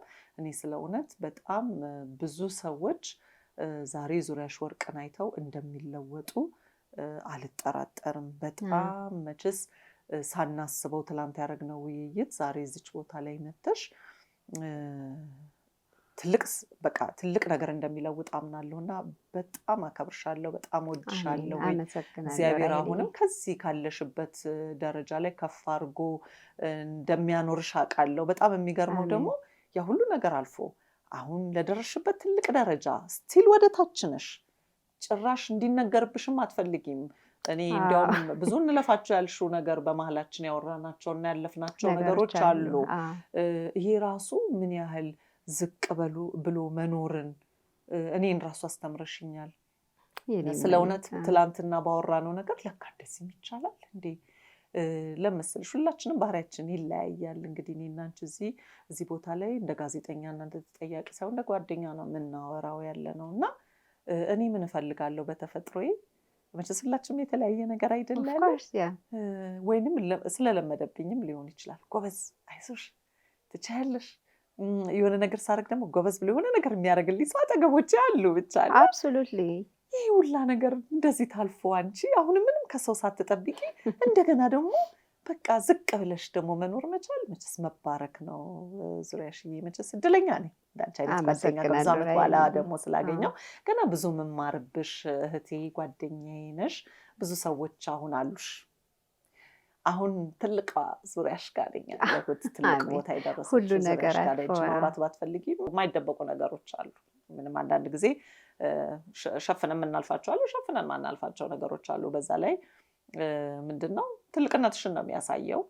ማንም ሰው መገመት ይችላል ያለሽበትን ቦታ። ነገር ግን እኔ እዚህ ጋር እንድትመልሽልኝ የምፈልገው ነገር እኔም ያለፍኩበት ነገር ስለሆነ በፊት ዞር ብለው የማያዩን ሰዎች እንደው ምን ላግዝሽ ምን ልርዳሽ የማይሉሽ ወይንም የትም አትደርስም ደግሞ እሷ ብሎ የሚሉ ሰዎች አሉ። ዛሬ ያ ሁሉ ችግራችን አልፎ ተቀርጾ ሁሉ ነገር ካለቀ በኋላ ዛሬ ዘመድና ጓደኛ መስለው ግን ዙሪያችን ሲገኙ እኔ በጣም አዝናለሁ። ይህንን ያነሳሁበት ነጥብ ሰውን ለማውቀስ አይደለም፣ እንደዚህ አይነት ሰዎች እንዳይኖሩ ነው አይደለ? ይሄ ፖዚቲቭ ነገር እንድናጋባ ስለምፈልግ ነው። ችግር ያልፋል፣ ይሄዳል፣ ሰው ባለበት አይቆምም። ስለዚህ በማቴሪያል ነገር በገንዘብ አይርዱ፣ ግን አይዞሽ በቃል ሰውን መጠገን ለምን ይከብዳል ብዬ አስባለሁ። እኔ እንደዚህ አይነት ሰዎች ዙሪያ የነበሩ በፊት አትችልም፣ አትደርስም። ቀላሉን ነገር ልንገርሽ ዙሪያሽዬ፣ ሆስተሲንግ ልፈተን ሲሄድ እንዴ ማን ይቀበልሻል ብሎ ያለኝ ሰው አለ። ለምን ወልጄ 4 ወር አራስ ነበርኩኝና ወፍራም ነበርኩኝ። እኔ ደግሞ ይሄ አራስ ሰውነት ነው፣ ሰውነቴን አውቀዋለሁ፣ ይመለሳል። ያለት ደፍሬ ያንን ድምፅ ሰብሬ እዛ ቦታ ባልሄድ ኖሮ ያንን የሆስተሲንግ ስራ አታገኝም ነበር። አሁን እዚህ ጋር ለተመልካቾቻችን ጥሩ ነገር ማስተማር ስላለብን እንደዚህ ነቀፌታ ያለው ሰው ኤንቫይሮንመንታችሁ ላይ አትችይም ብለው ወደ ታች ድራግ የሚያደርጉ ሰዎች ሲኖሩ ወይንም ችግርን ብቻ እያንቆለጳጰሱ የሚያወሩ ሰዎች ሲኖሩ አልፎ መሄድን እንዲማሩበት ነው ይሄንን ማነሳልሽ። እኔ በዙሪያዎቼ እንደዚህ አይነት ሰዎች ነበሩ። ግን ክብር ለመድኃኒዓለም ሁሉ ነገር ታልፎ ዛሬ ላለችው ራሄል ደርሻለሁ። አንቺ እንደዚህ አይነት ነገሮች ነበሩሽ ብዬ አስባለሁኝ መቼስ አይደል? ምክንያቱም አይዞሽ የሚልሽ ሰው ቢኖር እንደዚህ አትሆኝም ነበር። ይሄንን እንዴት አየሽው? እና ሰውንስ እንዴት ታስተምሪያለሽ? እንዲህ አይነት ሰዎች እንዳይኖሩ አይዟችሁ መባል ትልቅ ጉልበት እንዳለው ጠጋኝ እንደሆነ እንድትነግሪልኝ ስለፈለኩኝ ነው። በጣም በጣም ጥሩ ነጥብ ነው ያነሳሽው ራሄልዬ። ማንም ሰው ሰክሰስፉል የሆነ መንገድ ሲጀምር ብዙዎቻችን ወይ ከሀብታም ቤተሰብ የተደላደለ ህይወት ወተን ካልሆነ በስተቀር ኃይለኛ ጠንካራ ሆነን ለምንም ነገር ሳንበገር ቀጥ ብለን መስራት አለብን። በዛ መንገድ ላይ ግን በጣም ብዙ ጊዜ የሚያጋጥም እኔም ላይ ያጋጠመኝ አንቺ እንዳልሽው በኩርኩም ሊሉኝ የሞከሩ ብዙ ሰዎች ነበሩ። ቅድም ለጠየቅሽኝ ነገር እንዴት ጠንካራ ሆነሽ ብቻሽን ድሮ የማቀሽ ይህን ሁሉ እንዴት ችለሽው አለፍሽ ያልሽኝ አንዱ መልስ ይሄ ነው። ምንም ሰው ያልነበረበትን ምክንያት እሱ ነው። ግን ምንም አይነት አማራጭ ስላልነበረኝ እንዳልኩሽ እኔም በዛ ህይወቴ ሊነጠቅ በነበረበት ሰዓት ብዙ ነገር በተፈታተነኝ ጊዜ ያንን በማስታወስ ብቻዬን ሆኜ ነው ራሄልዬ የጨረስኩት። ብቻዬን፣ ምንም ሰው አልነበረም አጠገቤ። እግዚአብሔርን ይዤ ነው። ደግሞ እግዚአብሔርን ስትይዢ ከሰው የበለጠ ብርታቱን ይሰጥሻል። ነገም አይቀየርም፣ ከነገ ወዲያም አይቀየርም። ሁሌ እግዚአብሔር አብሮኝ ነበረ። ኦፍኮርስ ከጨረስኩ በኋላ ወዳጆችሽ ብዙ ናቸው። ዙሪያሽዬ ራሄልዬ የሚሉሽ ሁሉም አጠገብሽ። እሱ አንድ የህይወትን አመለካከት እንድቀይር ያደረገኝ ምክንያት አንዱ እሱ ነው። ዝም ብሎ ሰው መጥቶ አይዞሽ የኔ ቆንጆ ነይ እስቲ ብሎ ባለሽ ጊዜ አብሮ የሚስቅ ሰው ነገ የሆነ ነገር ሲገጥምሽ ምን ያህል ሰው ነው አጠገብሽ የሚሆነው? ይሄ በማንኛውም ካልቸር አበሻ ጋር ብቻ ሳይሆን ሁሉም ቦታ ላይ ሲኖርሽ በጣም ቀላል ነው ጓደኛ ማፍራት። በጣም ብዙ ወዳጅ፣ በጣም ብዙ የሚያከብርሽ ሰው ይኖራል። እንኮራብሻለን የሚልሽ ብዙ ሰው ይኖራል። ራሄል እንዳየሽው ነው አንቺ ህይወት ላይ ገባሽ። ይሄማ አለ። ግን እኔ ሰውን ይሄንን ፕሮግራም በማስመልከት ሰውን የምመክረው ነገር አንድም ሰው ካጠገባችሁ ሹክ ቢላችሁ፣ መጥፎ ነገር ቢናገራችሁ፣ አብራችሁ ሞራላችሁ መውደቅ የለበትም። አላማችሁን ሁል ጊዜ እያስታወሳችሁ፣ አጠገብ ሰው ካለማ ኦፍኮርስ በጣም ቆንጆ ነገር ነው፣ እድለኛ ነው፣ አይዞሽ ብሎ የሚያበረታታ ሰው ከሌለ ግን ያ አለመኖር የውድቀታችሁ ምክንያት እንዳይሆን ሁል ጊዜም ጥራችሁ። ጊዜ ይፈጃል፣ ጥረት ይጠይቃል። ኦፍኮርስ በየቀኑ ጎላችሁ ላይ ፎከስ ማድረግ ይጠይቃል። ግን የምክንያታችሁ እንዳይሆን ይኸው እኔ አንድ ምሳሌ ነኝ። እዚህ ጋር ደርሻለሁ። አሁን ብዙ ወዳጅ አሉኝ። እኔ ወዳጆችን እየጠላው ሳይሆን ግን ሁል ጊዜ አስታውሳለሁኝ ባዶዬን እንደነበርኩ፣ ምንም ነገር እንዳልነበረኝ፣ ራቆቴን እንደነበርኩኝ፣ መሬት ፈንቅዬ እንደወጣሁኝ ሁል ጊዜ ማስታወሻዬ ነው። አሁን ያሉኝን ወዳጆች ኦፍኮርስ ጥሩ አድርጌ ይዛለሁኝ። ግን ችግር እንግዲህ እግዚአብሔር ወደፊት ምንም ነገር የሚገጥመኝ አይመስለኝም። ግን እንደዚህ አይነት እንቅፋትማ አለ። የጥረትሽም እኮ አንዱ እንትን ይሄንን ሁሉ ፈንቅሎ መውጣት ነው። ገባሽ? ሞራልሽን የሚነካ ሰው ሊኖር ይችላል። አንቺ እንዳልሽው ሆስተሲን ባትገቢ ኖሮ ሌላ ኦፖርቹኒቲዎች ላይ ገጥሞሽ ይችሉ ነበር። ያ ሳይበግርሽ ቀጥ ብለሽ በመሄድሽ ነው ከዛም አልፈሽ ሆስተሲንጉንም አልፈሽ አሁን ትልቅ ደረጃ የደረስሽው እና ምንም አለ ወደኋላ አለም እንትን አለ ማለት ነው። ይከብዳል፣ ግን ሁሌ ጠንካራ ይቻላል። ምንም ጥያቄ የለውም። ችለን እኮ ነው ቦታው ላይ ተገኘን አይደል? የሚገርምሽ ነገር እኔ ብዙ ጊዜ ምን እላለሁ መሰለሽ፣ ቆማችሁ ተገኙ። ቆሞ መገኘት አንሶ መገኘት አያስፈልግም። ብዙ ሰው ምንድን ነው መሰለሽ እንግዲህ አንቺ ያለሽበት ሀገርና የኛ ሀገር የተለያየ ነው። በእርግጥ እናንተ ጋር it's a land of opportunity ይባላል አይደለ? ብዙ ኦፖርቹኒቲዎች አሉት። እኛ ጋር በእርግጥ ከናንተ ጋር አይወዳደርም። ነገር ግን ስለ እውነት እኔ አፌን ሞልቼ የምነግርሽ ሰው እኮ ጠርጎም ይለወጣል አይደል? ምንም ጥያቄ የለውም። ስንት ነገር የሆነ ቁጭ ብሎ ነገን ዝም ብሎ ድሪም የማይሆን ትልቅ ነገር ከማድረግ ከትንሹ እየተነሱ እኮ መድረስ ይቻላል እኮ። እኛ ትላንት ማነበርን ዛሬ ያለነው የት ቦታ ነን ብሎ ማሰብ ነው። በዛ ላይ ደግሞ እኔ ብዙ ጊዜ የማምንበትን ነገር ልንገርሽ፣ በራስሽ ስትቆሚ ያለው ኩራት ያለው እኔ ምንም ሊሰብረኝ አይችልም። በቃ ምንም ለምንድን ነው ራሴን በራሴ አስተምሬ ራሴን በራሴ ከመሬት ቆፍሬ እኔም ወጥቼ አቃታለሁ። እንዴት የመጣችበት ዝም ብላ አይደለም። ሌላው ቀላል እንደው ምልሽ ሌላው ይቅርናችን ሶሻል ሚዲያ ላይ ስወጣ እንዴት ሶሻል ሚዲያ ላይ የሚልሽ ሰው እኮ አለ እንድትቀሪ እንዴ። እኔ እኮ እግዚአብሔር በጣም ብዙ የረዳኝ ሴት ነኝ። ብዙ የተደረገልኝ ሴት ነኝ። ምንም ጥያቄ ብዙ ውለታ ያለብኝ ሴት ነኝ። እኔ ወጥቻ አንድና ሁለት ሴት መለወጥ ካልቻልኩኝ ማን ነው ታዲያ የሚለውጠው? እኔ ያለፍኩትን ካልተናገርኩ ማን ነው ታዲያ እዚህ ጋር የሚለውጠው? ሁላችንም ተደብቀን መኖር እኮ የለብንም።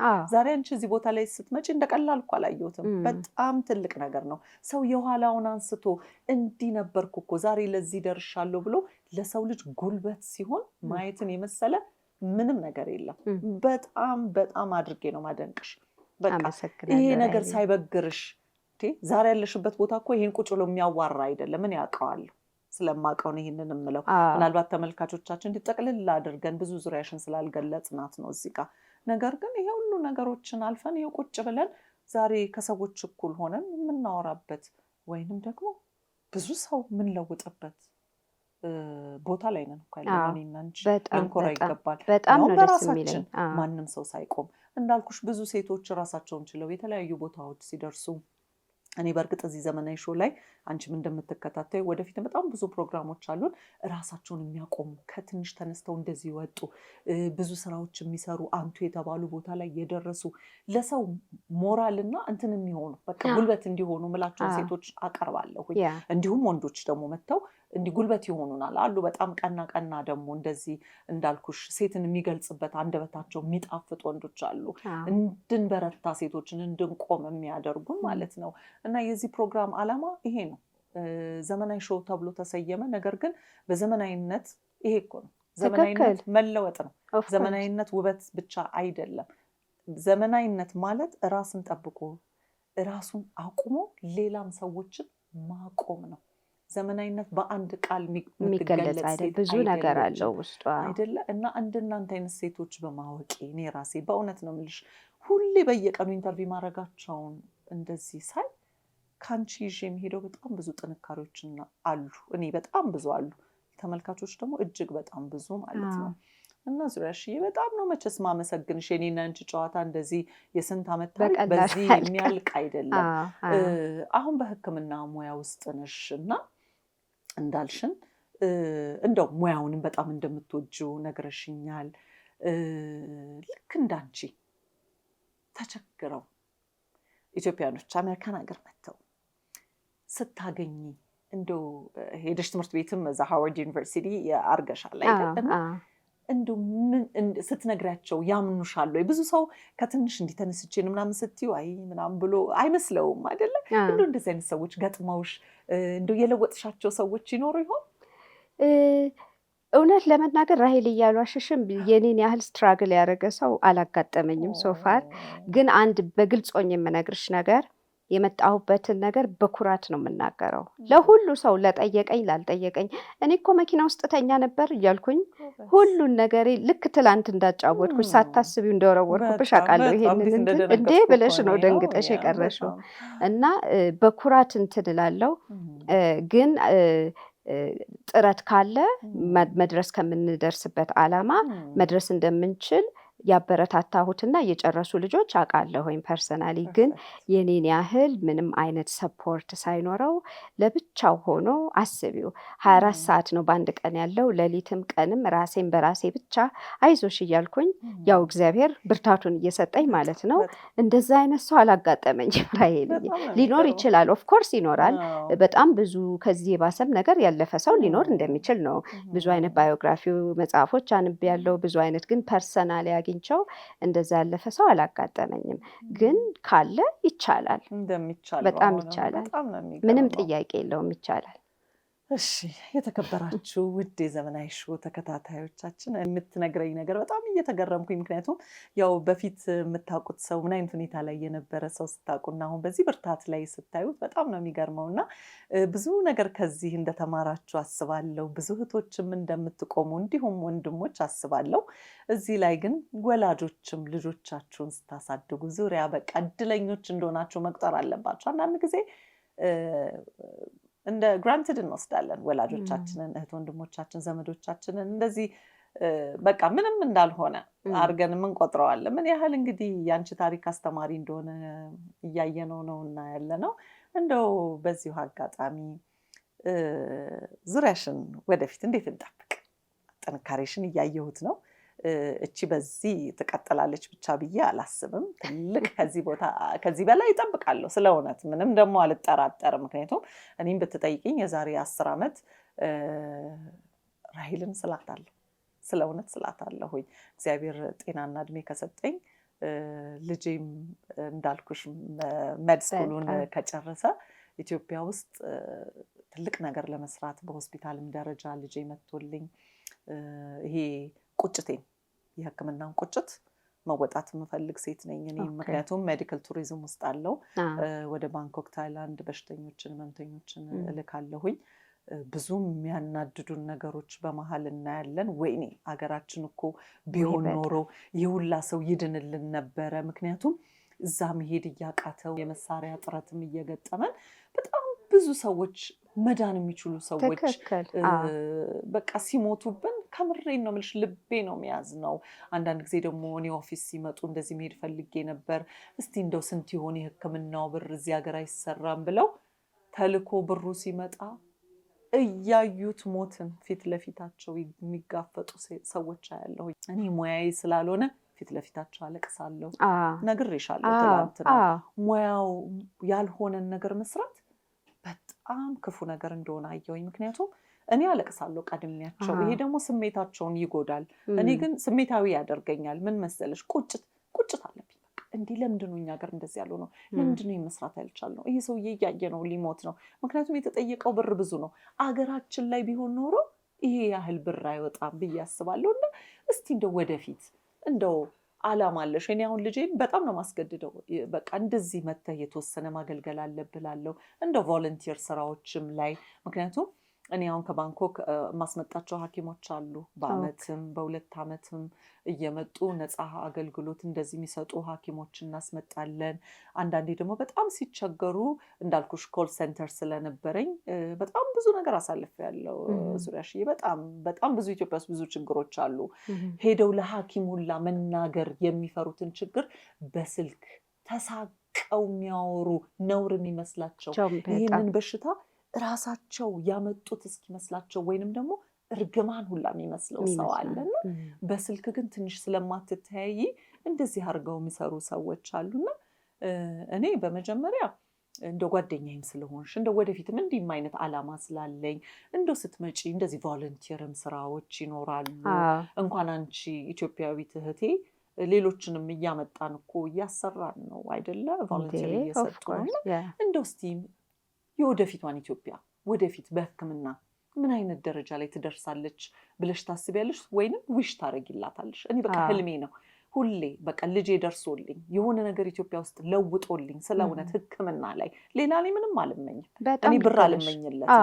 ነገር ግን እነዚህ የማይቻሉ አቅም የሌላቸው ወጥተው መታከም የማይችሉ ሰዎችን በቀላሉ ነገር አክሞ ቢያድንልኝ ልጄ ብዬ አስባለሁ።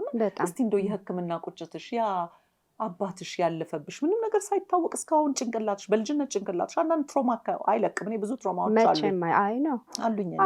ስለዚህ ይሄንን እስቲ በምን አንቺስ ለመወጣት ትሞክሪያለሽ ታስቢያለሽ? እንደው እስቲ ይሄን ብትነግሪኝ ደስ ይለኛል። እሺ ራሔልዬ፣ ያው እንደነገርኩሽ መጀመሪያ ላይ እኔ ራሴ እዚህ በሽተኛ ነበርኩኝ። መፍትሄ ያልተገኘላት በሽተኛ ምናልባትም እድሉን ካላገኘሁኝ እስካሁን ድረስም በህይወት አልኖርም ነበረ። የዛ የጨጓራ በተባልኩበት ጊዜ ሁሉም የግል በሰዓቱ ብሩክ ክሊኒክ ነበር። የተለያዩ የግል ክሊኒኮች ጨርሼ ከዛ በኋላ መጨረሻ በጣም የታወቀ ዶክተር አለ ተብዬ ወደ ጥቁር አንበሳ ነበር የተላኩት።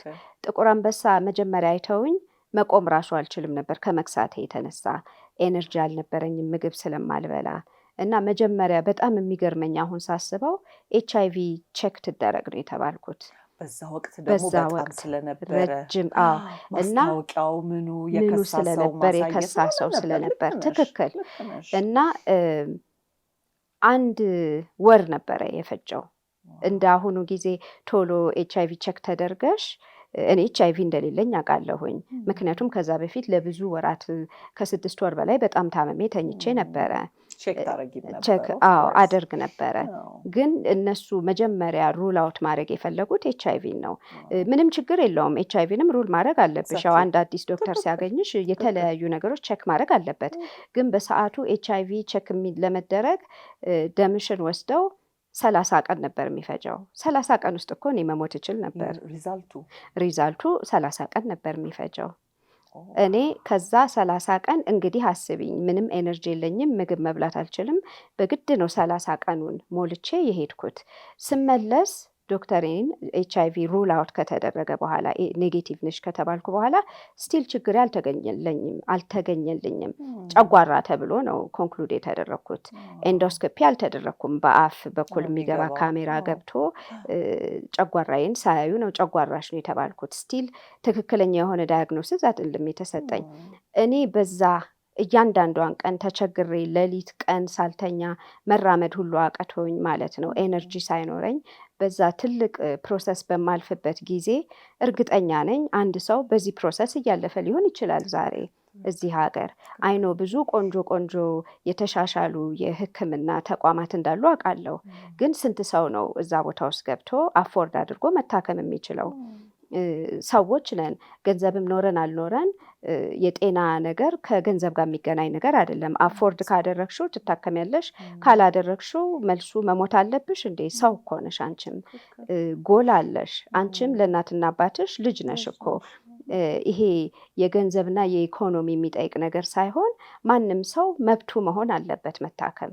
አሜሪካን ሀገር አንድ ሰው ታሞ ወደ ኢመርጀንሲ ሩም ሲሄድ አንተ መክፈል ስለማትችል ወይንም ደግሞ አንተ ኢንሹራንስ ስላለ መክፈል ስለምትችል ብሎ ዲስክሪሚኔት ማድረግ ክልክል ነው፣ አይቻልም። ኢንሹራንስ ካለሽ ማለት ኦፍኮርስ ሕክምና በጣም ብዙ ገንዘብ የሚፈጅ ነገር ነው በአሜሪካን ሀገር። ትንሹ ነገር በጣም ኤክስፐንሲቭ ነው። ራሄል ታውቂያለሽ። ግን እኔ ምንም ነገር ከሌለኝ ኢንሹራንስ ከሌለኝ ወረቀት እንኳን ባይኖረኝ ኢአርኤስ ሲሄድ ታምሜ ነው የሄድኩት። ሬጅስትሬሽን የሚባሉ ዲፓርትመንቶች አሉ፣ መጥተው ሬጅስተር የሚያደርጉሽ ስምሽን የሚወስዱ ምናምን። ኢንሹራንስ እንዳለሽ በእርግጥ ይጠይቃሉ። ኢንሹራንስ የለኝም ካልሽ ወይ አንቺ ኢንሹራንስ ስለሌለሽ ብለው ጥለውሽ አይሄዱም። ሁሉንም እኩል የማከም ግዴታ አለባቸው። እንደዛ አይነት ሀገር ነው ይሄ ሀገር። እንደዛ ይሁን እያልኩኝ አይደለም። ኦፍኮርስ ሁሉ ነገር ፕሮሰስ አለው። ግን ገንዘብ የሌለው ፋሚሊ መወለድ ወይንም አንድ ሰው ገንዘብ ስለሌለው መሞት አለበት ማለት አይደለም። ብዙ ነገር ነው የምሰማው እኔ እዚህ ሀገር ውስጥ። እውነት ለመናገር አንዳንድ ሰው በምን ሞተ ብዬ አንዳንድ ሪዛልቶች ሲልኩልን መሞት የሌለበት ሰው በጣም ብዙ የሚሞት ሰው አለ። ይሄ የሁላችንም የምናውቀው ነገር ነው። በተለይ የሜዲካል ፊልድ ውስጥ ስትሆኚ መዳን የሚችል ሰው ሞቶ የአንድ ቤተሰብ ህይወት ሲቀየር ታያለሽ። ገባሽ? ብዙ ነገር ነው የሚጎዳው። እኔ አሁን አባቴን ባጣሁበት ጊዜ ብዙ ነገር ተጎድቼ ነው የወጣሁት ከዚህ ሀገር። ግን ኦፍኮርስ እንደዚህ አይነት ነገር የኖርኩበት ሀገር ስለሆነ ቤተሰቤም ውስጥ የገባ ነገር ነው። እኔንም አፌክት ያደረገኝ ነገር ነው። በጣም ታመሜ ነበር። ይሄን ነገር መቀየር እፈልጋለሁኝ። ቮለንተሪም ሆነ ከሌሎች ቲሞች ጋር አንድ ላይ ተባብሮም ሆነ ይሄ ነገር ፋሲሊቴት እንዲሆን እፈልጋለሁኝ። እና ግን ይሄን ነገር ለምሳሌ ሲቲ ስካን ወይ ኤምአርአይ ስታስገቢ እዚህ ሀገር መሳሪያዎች በቂ ስለሌሉ ሀብታም ብቻ ብዙ ሺህ ብር አስይዞ የሚታከምበት ሆስፒታል አይደለም የምፈልገው። ሁሉ ሰው እኩል አክሰስ ኖሮት ገንዘብ ያለውም በኢኮኖሚም ጠንካራ ያልሆነ ወይንም የሆነም እኩል ሁሉም በሰውነቱ ብቻ ገብቶ እንዲታከም እድል የሚሰጥበት ተቋም ኖሮ ወይንም ቮለንተሪሊ መጥቼም እንደዚህ አይነት ነገር ብረጣ በጣም ደስ ይለኛል። አንዳንድ ነገሮች እየጠየቅኩኝ ነው። ይሄ የሶስተኛ ዓመቴ ነው ስመላለስ እዚህ ሀገር። አንዳንድ ሰዎችም እያናገርኩኝ ነው። ወደፊት እግዚአብሔር ከረዳኝ አይኖ ብቻዬን ማድረግ የማልችለው ነገር ሊሆን ይችላል። ግን በግሩፕም ሆነ በአንዳንድ ኔትወርኪንግ ሰውን እኩል የማገዝ በጣም እድል እንዳልኩሽ የሰው ህይወት መቀየር ለእኔ ትልቁ ዓላማና ደስታዬ ነው። ገንዘቡ ብቻ ሳይሆን እሱ ትልቅ እርካታ ይሰጥሻል። ለህይወትሽም መኖር ትርጉም ይሆናል ፊልዱን ስትወጂው ማለት ነው። እና ይሄ አሜሪካዊ ብቻ ሳይሆን አገሬ መጥቼ እንደኔ ተኝታ በሽታዋ ምን እንደሆነ ያልታወቀ አንዲት ምስኪን ትንጥዬ ልጅ ልትኖር ትችላለች አንድ ሰው ቤት። እና ቤተሰቦቿ ያንን እያዩ ምንድን ነው ብለው ይሄን እኮ ቀላል እኮ ምናልባት ያ መሳሪያ ስለሌለ ሊሆን ይችላል ያልታወቀላት። እና ይሄን ነገር የመቀየር ዓላማ አለኝ። በትክክል መች እንደሆነ አላውቀውም፣ ግን አኪያን ወይት እኔ ራሴ እዛ ደረጃ እስክደርስ ድረስ። ውድ የዘመናዊ ሾው ተከታታዮቻችን እንግዲህ ገና ሳልጠግባት ሰዓቱ ሄደብኝና የማጠቃለያ ሀሳብ እንግዲህ ዘመናዊ ሾው ላይ ስለጋበዝኳት ዘመናዊነት ለሷ አንድ ዘመናዊ ሴት ምን አይነት ናት ብዬ እንግዲህ ልጠይቃት ነው። ዙሪያሽዬ ለአንቺ ዘመናዊ ሴት ምን አይነት ሴት ናት? ቆንጆ ጥያቄ ነው። እሺ ዘመናዊ ሴት ብዙ ጊዜ ሴቶች ሳስበው የሚያስቡት የውጫዊ ምልክ እንትን አንዳንድ አቋም ሊሆን ይችላል፣ አለባበስ ሊሆን ይችላል፣ ሜካፕ፣ ሊፕስቲክ ምናምን ይሄ ውጭ የሚታዩት ነገሮች ብሎ ብዙ ጊዜ ሰው እንደሚያስብ ፋሽን መከተል የመሳሰሉት ነገር ብሎ የሚያስብ ይመስለኛል። እኔ በግሌ ዘመናዊ ሴት ከውጭው የበለጠ ውስጣዊ የአስተሳሰብ በእኔ ደረጃ ደግሞ እኔ አሁን ሳየው አንዲት ዘመናዊ ሴት የራሷንና የቤተሰቦቿን ጤና መጠበቅ፣ ጤና ማተኮር ይገባታል ብዬ አስባለሁ። አንዳንድ ነገር ሳይራ እዚህ ሀገር አንዳንድ ሰዎች ሐኪም ቤት የሚሄዱት በልምድ ትምህርቱም ስለማይሰጥ ይሆናል።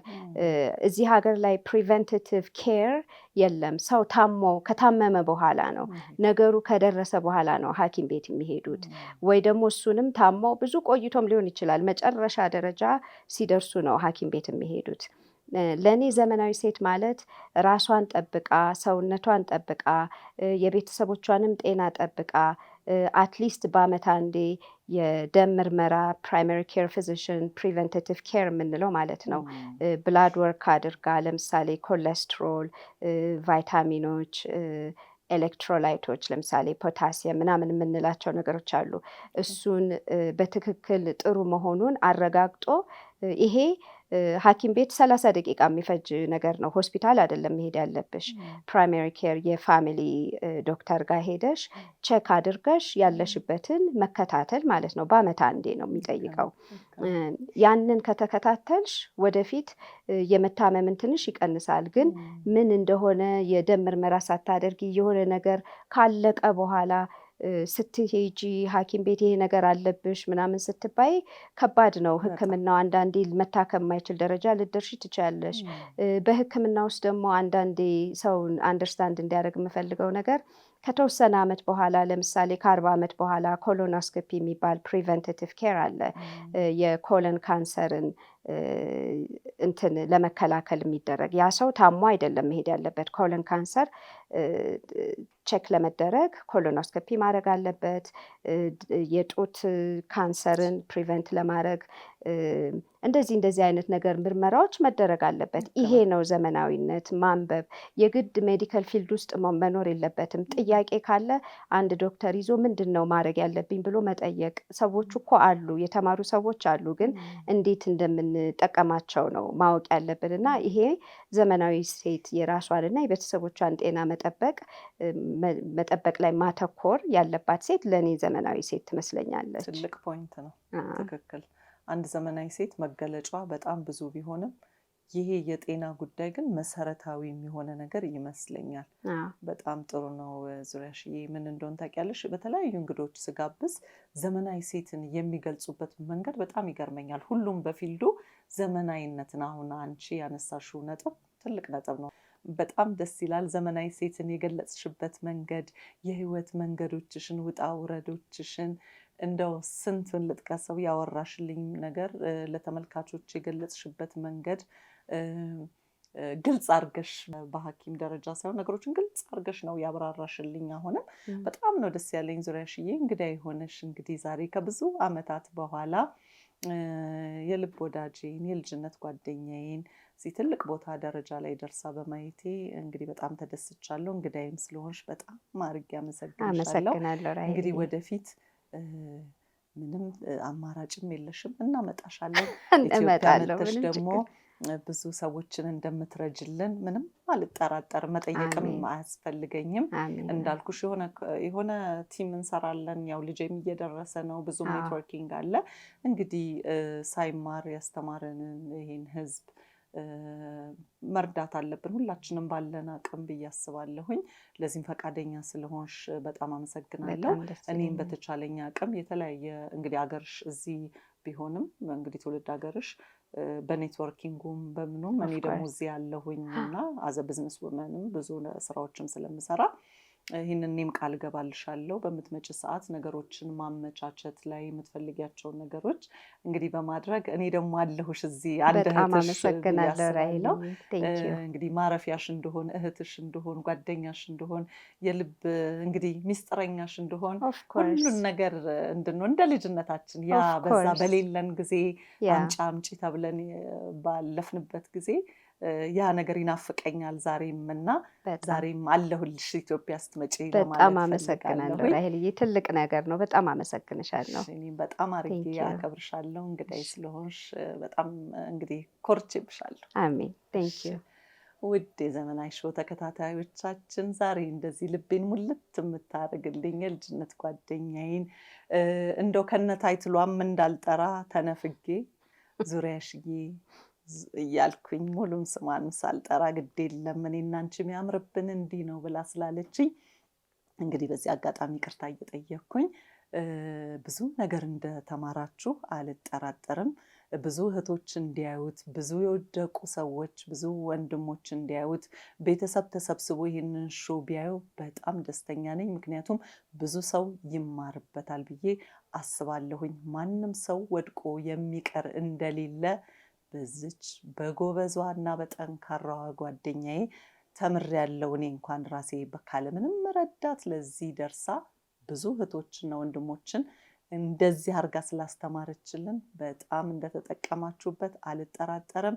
እንግዲህ ዘመናዊ ሾው እንዲህ እያለ ሳምንት ደግሞ በሌላ እንግዳ ይመጣል። የዛሬውን ሾዬ ግን እንግዲህ ባልጠግባትም እንዲሁ በሌላ ጊዜ ደግሞ አሜሪካን ሀገር ስመጣ እንግዳይ ሆና የቀረንን ነገሮች እንደምናወራ ቃል ገብታልኛለች። በጣም አድርጌ አመሰግናችኋለሁ። ዘመናዊ ሾውን ሰብስክራይብ አድርጉ። ዓላማችን ብዙ ዘመናዊዎችን ማፍራት ነው። ዘመናዊ ሾው